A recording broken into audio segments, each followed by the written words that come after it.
اللہ کہہ رہا ہے سورہ بقرہ میں اللہ سود کو مٹاتا ہے اور صدقات کو بڑھاتا ہے. میں قرآن پڑھ رہا ہوں, اس کا ترجمہ پڑھ رہا ہوں. سورہ بقرہ کی آیت نمبر 276 ہے یہ.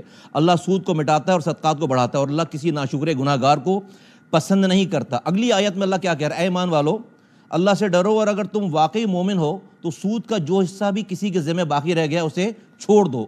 وہ پریس کانفرنس جو کہ آپ کو عدالت تک لے گئی ہے اور آپ نے بھی جانا ہے چیف جسٹس صاحب کے روبرو, شاید ان میں سے بہت ساری باتوں سے کم از کم میں ڈس ایگری نہ کروں, لیکن ایک خاص پیرا ہوتا ہے, خاص کانٹیکسٹ ہوتا ہے نا, تو ابھی یہ انٹرپریٹ کرنا مشکل نہیں ہے چونکہ آپ نے خود بھی حوالہ دے دیا. اس لیے سوال بنتا ہے کہ اسی موقع پر آپ نے یہ بات کرنا مناسب کیوں سمجھا کہ جب کچھ جج صاحبان نے خط لکھا ہے کہ بھئی ہمیں جو ہے نا مداخلت محسوس ہو رہی ہے. ہوتا یہ پاکستان میں, بھٹو صاحب بعد میں موصوف بیٹھ کے انٹرویو دے رہے ہیں تو سب یہ کہتے ہیں کہ بھائی جان ابھی کیا ایمان تازہ ہوا ہے, ابھی ضمیر جا گئے تھے جب کرسی پہ ہمت کرتے ہیں نا, بولتے ہیں نا, تب کچھ نہیں بولا, بعد میں اب بول رہے ہیں. وہ دو پاسبلٹیز ہے, ایک پاسبلٹی ہے کہ جھوٹ بول رہے ہیں تو ایکسپوز ہونا چاہیے اور بڑی مذمت ہونی چاہیے. اگر واقعی دوسری پاسبلٹی ہے کہ شاید واقعی ہو رہا ہو ایسا, تو کیا کریں؟ نہیں بولتے تو ہم کہتے ہیں کہ اس وقت بولتے ہیں نا ابھی کوئی ضمیر جا گیا, اور جب بول رہے ہیں تو پھر سب خلاف ہو گئے. دیکھیں بہت زبردست. ایک تو مجھے آپ آئسولیٹ کر کے آپ نے مجھے میرا تجزیہ کرنا ہے, میری بات کرنی ہے, مجھ سے میری بات کرنی ہے. باقی پریس کانفرنس جوڑنا نہیں ہے, مجھے جوڑنا نہیں ہے, مجھے ماحول سے, حالات سے, چیزوں جوڑنا نہیں. دیکھیے تو پھر نہیں جوڑتا, میں دے رہا ہوں آپ کی بات, لیکن 2 دن میں 6-7 ہو گئی. میں بتا, اس لیے کہ 2 دنوں میں ہی جو ہے وہ سارا کچھ ٹی وی پہ چل رہا ہے. میں ٹی وی دیکھ رہا ہوں اور سوشل میڈیا دیکھ رہا ہوں, اور اس پہ کوئی صاحب خط لکھتے ہیں ہائی کورٹ کے, اسلام آباد ہائی کورٹ کو, کہ ججز کی اپوائنٹمنٹ کا جو طریقہ کار ہے وہ ذرا واضح کریں. تو اس میں یہ جواب آتا ہے, ٹی وی پہ چل رہا ہے سارا کچھ, اس میں جواب آتا ہے کہ ججز کی اپوائنٹمنٹ میں ڈول نیشنلٹی جو ہے وہ آئین میں اس کی اجازت ہے. ڈول نیشنل والے کو جج بننے میں کوئی قدغن, which is factually correct. Yes, it is correct. I'm not saying it. میرا یہ سوال بنتا ہے پھر کہ بھائی آپ یہ جس منصب پر جو ججز کا منصب ہے, اور یہ میں جوڈیشری, میری اپنی جوڈیشری ہے نا, میرے ملک کی ہے, وہ جوڈیشری جو کہ وزیر اعظم کو, کئی وزراء اعظم کو تو ہم نے دیکھا, گیلانی صاحب کو گھر بھیج دیا انہوں نے, گیلانی صاحب کسی کو دنیا سے بھیج دیا. پھر ایک جوڈیشری ہے جس نے دنیا سے بھٹو صاحب کو جو ہے پھانسی دے دی, نواز شریف صاحب کو جو ہے وہ اقامہ پہ گھر بھیج دیا, ان کی بیٹی کو گرفتار کر لیا. اس کے بعد جو ہے وہ پے در پے پھر آپ دیکھیں کہ انہی چیف جسٹس صاحب کو, یہ جو ابھی کے کرنٹ چیف جسٹس ہیں, ان کے ساتھ اسی جوڈیشری نے کیا کیا ہے بھائی, ان کو تو جو ہے وہ کوٹ اتار کر, ٹائی لگا کر کٹہرے میں کھڑا ہونا پڑا نا بھائی. چیف جسٹس آف پاکستان بری ذمہ ہو, لیکن کس بھائی, وہ ایک کانکوکٹڈ چیزیں تھیں نا, ساری چیزیں جو بنائی گئی چیزیں کی اور سامنے آیا. ان کو مسترد کیا نا ساتھی ججز نے, تو یہ تو جوڈیشری کی فیور میں جاتی ہے ایگزامپل, نہیں بھائی ہمارے ساتھی جج کے خلاف اگر چیز میں ہم نے اس کو اڑا دیا. نہیں ایسا ہے کیونکہ اب تو یہ راز نہیں ہے نا, خود خان صاحب کہتے ہیں کہ اس وقت کی اسٹیبلشمنٹ نے کہنے پہ کیا, تو ججز نے بچایا نا اپنے ساتھی جج کو. نہیں ہے, ججز نے نہیں بچایا. ججز تو بھائی جنہوں نے اس وقت, جس وقت وہ بنا رہے ہوں گے اس وقت بھی سب کچھ پتا تھا, سب کچھ غلط ہے. لیکن جو جج صاحب ہے نا, آج کے جو چیف جج صاحب, یہ کھڑے ہو گئے آ کر, تو وہ جو جنہوں نے کانسپیریسی کی تھی نا ان کو ڈیفیٹ ہوئی ہے. یہاں پہ اس پہ یہ بحث نہیں ہے, اس پہ بحث نہیں کرتے, ان کو ڈیفیٹ ہوئی ہے, وہ کھڑے ہو گئے. فیصل صاحب کے خلاف فیصلہ تھا تو فیصل صاحب نہ ہوتے چیزیں سے, نہیں آ ہی نہیں سکتا تھا نا, ان کو پین سے گزرنا پڑا. اچھا چلیں, یہ ہمارا میٹر نہیں, میں تو آپ کو ایک حوالے دے رہا ہوں کہ ایک چیف جسٹس کو آ کے رن, آپ نے اچھا وہ اس پہ چلائی بات. میں اسمبلی میں جب گیا ہوں تو میں نے اپنی پہلی تقریر اپریل میں سود کی لعنت کے خلاف میں نے بات کی, پہلی تقریر. اور پھر میں نے دوسری تقریر بھی, جو مجھے اس وقت مجھے 3 منٹ کا موقع ملا, اور مئی میں مجھے 10 سے 12 منٹ کا موقع ملا. ٹھیک ہے. اور وہ میں پھر مجھے کہا گیا کہ نہیں بھائی آپ جمع کرائیں, آپ کو مجھے 3 دفعہ میرے مائک کو بند کر دیا گیا.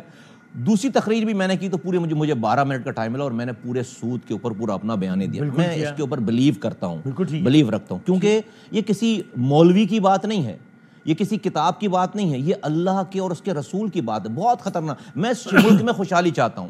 خوشحالی آئے گی اکانومک خوشحالی سے, کہ جب میری معیشت اچھی ہوگی تو وہ ہم خوشحال ہو جائیں گے. ٹھیک ہے.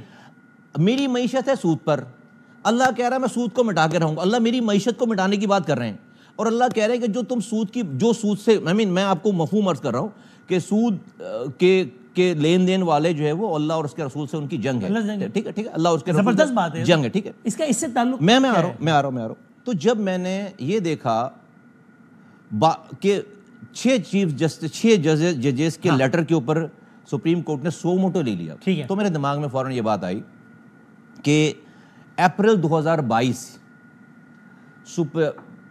شریعت عدالت کا ایک فیصلہ ہے جو کہ 9 سالوں کے بعد آیا کمپریہنسو، ٹھیک ہے، کہ 5 سالوں میں سودی نظام 2027 تک ختم ہو جائے گا، اور 10 ایسے قوانین ہیں جو کہ 1 مہینے میں ختم ہونے ہیں. سب نے اس کے اوپر ایگری کر لیا. ٹھیک ہے. 16 بینکس جو ہے وہ جا کر سپریم کورٹ کی ایپلنٹ بینچ میں جا کر اسٹے لے کر آ گئے. 16 بینک، پہلے اسٹیٹ بینک اور نیشنل بینک والے بھی گئے تھے، بعد میں انہوں نے جو ہے وہ اسحاق ڈار صاحب کے کہنے پر جو ہے وڈرا کر لیا. لیکن 16، اب 2 سال کا ٹائم گزر گیا ہے، ابھی وہ پہلا دن شروع نہیں ہوا. تو میں نے یہ بات کی ہے کہ جہاں پر 1 دن کا کام ہے، سپریم کورٹ ایپلنٹ بینچ بنائے گی اور ساری جو اپیلیں ہیں جو مسترد ہو جائیں گی، اس لیے کہ بھائی وہ 50 سالوں سے چل رہا ہے معاملہ سارا. آپ نے وہاں پر کوئی ایکشن نہیں لیا 2 سالوں میں. میرا یہ سوال ہے معصومانہ. اور یہاں یہ ہے، یہ لنک ہے. آپ کو یہاں سموٹو لینے پر اعتراض ہے یا وہاں نہ لینے پر اعتراض؟ وہاں نہ لینے پر. یہاں لینے پہ کوئی اعتراض مجھے کوئی اعتراض نہیں. اچھی بات ہے بھائی، تاکہ تحقیقات ہو جائیں. میں کہہ رہا ہوں کہ بھائی میرا معصومانہ سوال یہ ہے کہ 6 ججز کے حقوق زیادہ ہیں یا اللہ اور اس کے رسول کے حق زیادہ ہے؟ آپ بول دیں کہ نہیں 6 ججز کے حقوق زیادہ ہیں، اللہ اور رسول کو بعد میں دیکھ لیں گے. میں آپ کو اتفاق ہے، میں آپ کے پاس آ رہا تھا، مجھے پتا تھا آپ یہی بات کریں گے. میں آپ کو کوٹ میں اپنی بات نہیں کر رہا. یہ وسیم بھائی یہ آپ پر بھی لاگو، آپ کلمہ پڑھنے والے آدمی ہیں اور جو سننے والا دیکھنے والا ہے، یہ سیاست نہیں ہے. کچھ چیزیں سیاست سے بیون ہے. دیکھیں اللہ کہہ رہا ہے سورہ بقرہ میں، اللہ سود کو مٹاتا ہے اور صدقات کو بڑھاتا ہے. میں قرآن پڑھ رہا ہوں، اس کا ترجمہ پڑھ رہا ہوں. سورہ بقرہ کی آیت نمبر 276 ہے یہ.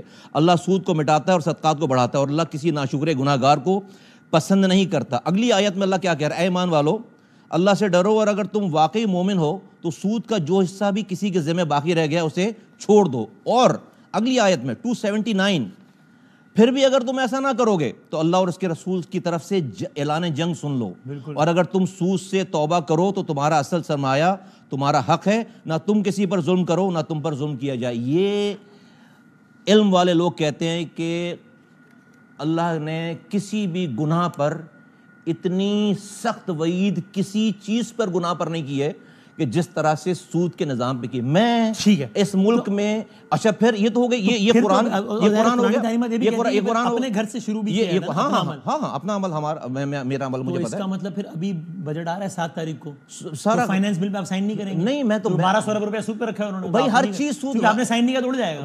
بھائی آپ نہیں کریں گے، میں تو نہیں کروں گا سائن. سنیں، آپ نہیں کریں گے اور آپ اپنی پارٹی کو بھی نہیں کرنا. میں آ رہا ہوں، میں اس کے اوپر آ رہا ہوں. میری آپ کی پوزیشن بڑی کروشل ہے نا. آپ نے ایم کیو ایم کے ووٹ غائب تو فائنانس بل مجھے میں آ رہا ہوں اس کے اوپر، میں کیا کیا کروں گا وہ اس پہ.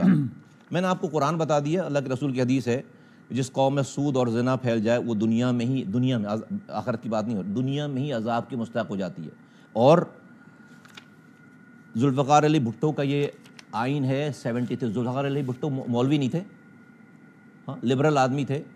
آئین کا، پاکستان کے آئین کا 38F 1 لائنر ہے کہ وی ول ایلیمنیٹ ربا ایز سون ایز پاسبل. 51 سال ہو گئے، 51 سال. سوال یہ ہے 51 سال ہو گئے، لیکن آپ کو یہ 6 ججز کے خط پہ یہ مسئلہ اجاگر کرنا یاد آیا.